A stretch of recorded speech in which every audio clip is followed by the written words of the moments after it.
Most gardeners think rodents are the price you pay for composting, but the truth is they're usually a sign you're doing it wrong. If rats or mice keep digging into your compost, tearing through your beds or scattering food scraps everywhere, it's not just annoying, it's costing you nutrients, slowing down decomposition, and in some cases contaminating your soil. And the worst part is, most fixes people try actually make the problem worse.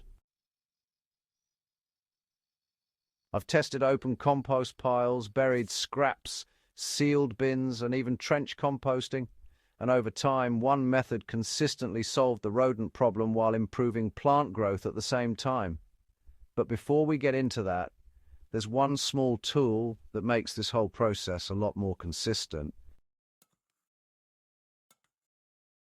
I use a compact kitchen composter, the 4-litre Electric Composter for kitchen, to process food waste daily instead of letting it sit and attract pests. One of the biggest mistakes is leaving fresh scraps exposed too long before they break down. This tool speeds up that initial stage and gives you a stable base to work with. I'll leave the exact one I use in the description if you want to check it out. Because here's the key. Rodents are attracted to fresh, rotting food, not properly fermented material, and that's where most gardeners go wrong. Let's talk about why your current compost might be attracting pests. When you throw raw kitchen scraps into a pile or bury them shallowly, they go through an aerobic decomposition process first. That stage produces strong smells, exactly what rodents are designed to detect. Even if you cover the scraps, the scent still escapes. I've had raised beds where I buried vegetable scraps about 10 centimeters deep. Within 2 nights, the soil was disturbed. The smell alone was enough to attract rodents from a distance. But when I switched to fermented scraps, the difference was immediate. No digging, no disturbance. And honestly, the plants responded better too. Here's what the fermented scrap method actually does differently. Instead of letting food rot, you ferment it first. This shifts the entire process from decomposition to controlled fermentation. The key difference is that fermentation produces acids instead of the strong rotting smells that attract pests. That acidic environment breaks down food quickly while preserving nutrients, and here's the part most people don't expect. Rodents avoid it. In my own tests, I buried fermented scraps side by side with raw scraps in the same bed. The raw side was disturbed within days. The fermented side remained untouched for weeks. Same soil, same location, completely different results. Now let's get into how you actually do this properly, because honestly, the method matters more than the idea. Here's how to ferment scraps the right way. Start with your food waste, vegetable peels, fruit scraps, leftover grains. Just be sure to avoid large bones or excessive oils. Chop everything into smaller pieces. This really speeds up fermentation and makes the final material easier for soil microbes to process. Then add a microbial starter. This can be bran inoculated with beneficial microbes or even a small amount of finished compost to introduce active biology. The ratio I use is simple, about 1 handful of starter per litre of food waste.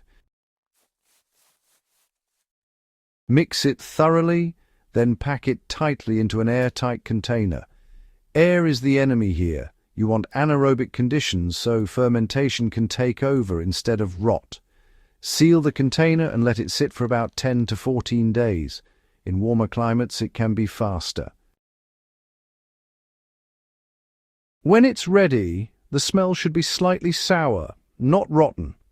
That's how you know you've done it correctly. And here's where most people make a critical mistake.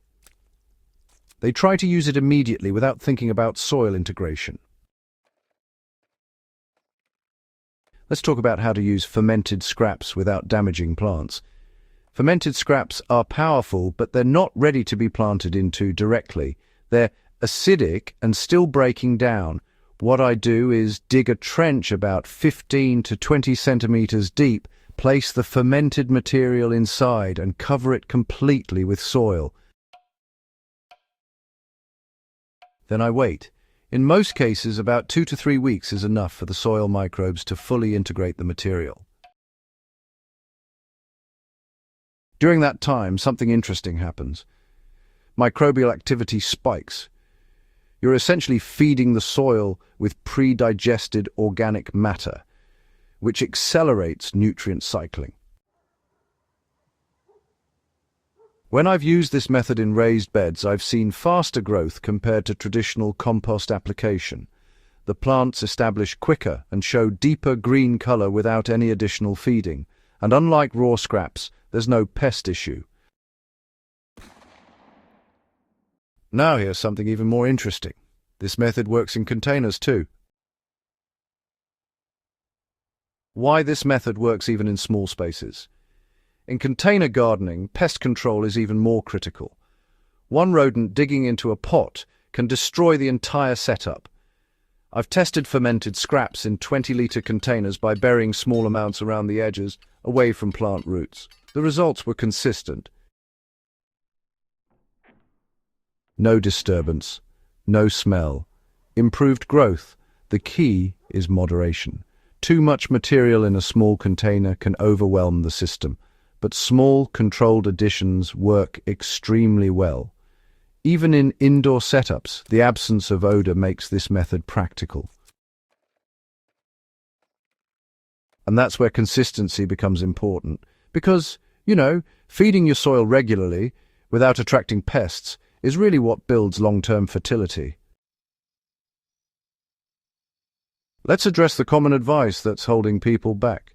You'll often hear that compost should always be fully decomposed before adding it to soil. But honestly, that's not entirely true. What matters is the stage of breakdown and how you apply it. Fermented scraps are in a pre-digested state. They break down faster than raw materials and deliver nutrients more efficiently when used correctly. This is why ancient and traditional systems relied on fermentation techniques instead of open composting alone. It's faster, it's cleaner, and in many cases, it's more effective. But here's the part that really changes how you think about this. You're not just managing waste, you're controlling biology.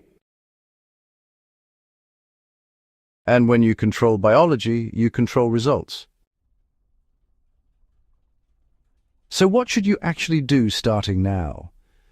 If rodents have been a problem, stop adding raw scraps immediately. Switch to fermenting your waste first. Use airtight containers. Keep the process consistent. Apply the material below the soil surface and, give it time to integrate. Start with one bed or a few containers and observe the difference.